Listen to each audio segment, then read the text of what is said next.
Seterusnya, cikgu ingin kongsikan pula tentang sejarah kertas 2.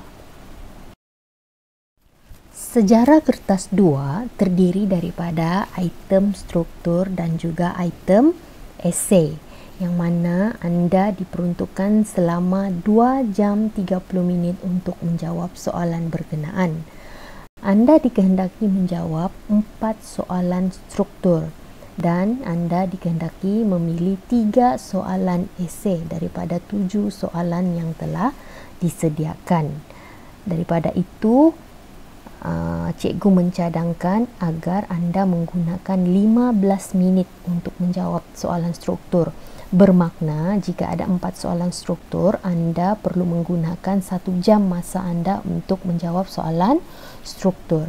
Seterusnya, untuk soalan esei, anda dikehendaki menjawab 3 soalan esei. Ini bermakna anda hendaklah memperuntukkan 30 minit untuk menjawab setiap soalan esei. Bermakna masanya ialah 1 jam 30 minit.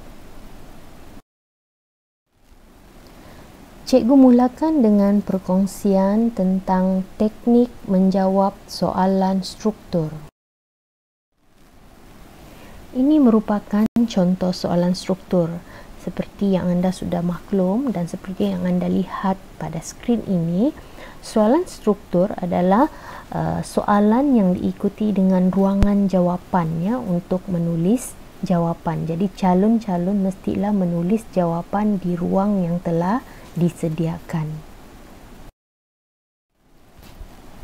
Seperti yang cikgu katakan tadi, soalan struktur mengandungi 4 set soalan. Daripada 4 soalan berkenaan, 2 set soalan adalah dari bab tingkatan 4 dan 2 set soalan lagi adalah dari bab tingkatan 5. Dan calon dikehendaki menjawab kesemua soalan berkenaan. Dan setiap set soalan itu mempunyai beberapa pecahan, sama ada pecahan A dan B sahaja, atau pecahan A, B dan C, ataupun pecahan A, B, C dan D. Dan biasanya pecahan akhir itu adalah soalan kebat, iaitu memerlukan murid untuk menjana idea, memberikan buah fikiran berkenaan dengan soalan tersebut. Ini merupakan salah satu contoh soalan struktur yang berbunyi nyatakan 2 ciri sistem ahli. Kemudian diikuti dengan 2 ruangan jawapan, iaitu Roman 1 dan Roman 2, dan peruntukan markah ialah 2. Seterusnya kita lihat pula contoh jawapan murid. Okey, jawapan yang pertama di Roman 1 iaitu kabinet bayangan. Okey, jawapan yang ringkas. Kemudian Roman 2 terdiri dari 9 orang. Berapakah markah yang diperolehi oleh murid dari jawapan tersebut? Okey, kita lihat kabinet bayangan. Okey, murid ini mendapat 1 markah, iaitu F1, ya, fakta 1. Ya, dapat 1 markah. Kemudian kita lihat jawapan yang kedua. Okey, juga betul, iaitu F2, fakta yang kedua dalam skema pemarkahan bagi soalan ini. Ini bermakna calon ini, murid ini mendapat 2 markah. Seterusnya kita lihat pula contoh yang kedua. Okey, soalan yang sama tapi kita lihat jawapan murid ini. Okey, murid ini pula memberikan jawapan dalam ayat yang penuh. Okey, kita lihat jawapan pertama. Berapakah yang diperolehi oleh murid ini? Okey, murid ini juga memperolehi 1 markah, iaitu ciri sistem ahli ialah kabinet bayangan. Jadi walaupun ayatnya berbeza, tapi masih dapat markah yang sama. Bezanya jawapan yang di atas tu ayat ringkas, yang di bawah ni ayat yang lebih lengkap, ya. Kemudian yang seterusnya kita lihat jawapan Roman 2, sama juga dalam ayat yang lengkap, iaitu terdiri dari 9 orang. Fakta 2 dapat 2 markah.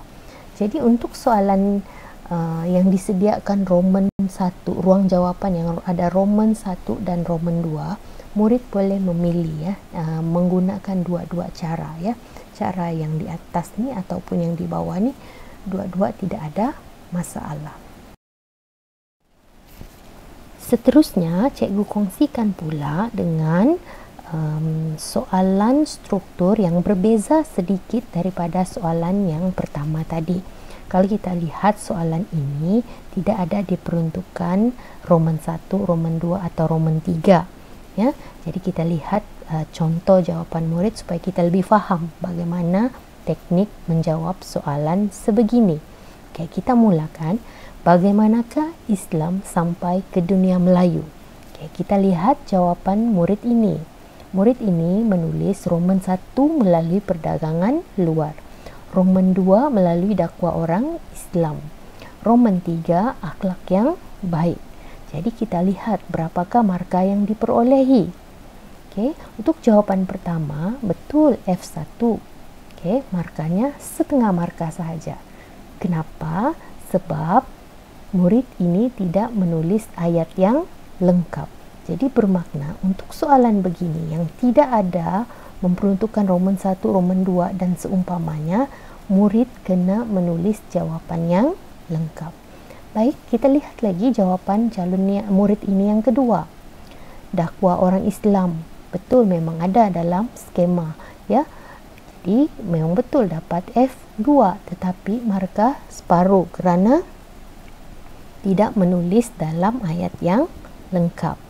Ya, begitu juga dengan jawaban yang ketiga, tidak menulis dalam ayat yang lengkap bermakna hanya mendapat separuh markah. Jadi ketiga-tiga jawapan ini dapat separuh markah, sepatutnya 1.5 markah, tetapi dibundarkan menjadi 2 markah.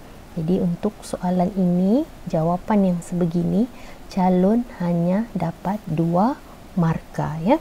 Okey, kita lihat pula contoh yang kedua, contoh jawapan yang kedua. Ini adalah contoh jawapan murid. Okey, yang mana kalau kita lihat murid ini, dia mulakan jawapan dengan mengikut apa yang dikehendaki oleh soalan. Kalau kita lihat soalan bagaimanakah Islam sampai ke dunia Melayu, murid ini dia memulakan ayat dia mengikut kehendak soalan. Islam sampai ke dunia Melayu. Dia mulakan begitu. Jadi sebaik-baiknya calon memulakan jawapan sedemikianlah ya. Dan calon ini juga menggunakan penanda wacana ya untuk menghubungkan ya, untuk memperlihatkan kesinambungan antara satu ayat dengan ayat yang seterusnya. Jadi kita lihat bagaimanakah markah yang diperolehi oleh calon oleh murid melalui jawapan ini. Kita lihat ayat yang pertama. Ayat yang pertama ini berbunyi Islam sampai ke dunia Melayu melalui kegiatan perdagangan luar. Jadi perdagangan luar itu F1.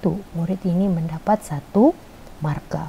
Kemudian ayat yang kedua, selain itu melalui kegiatan dakwah oleh orang Islam.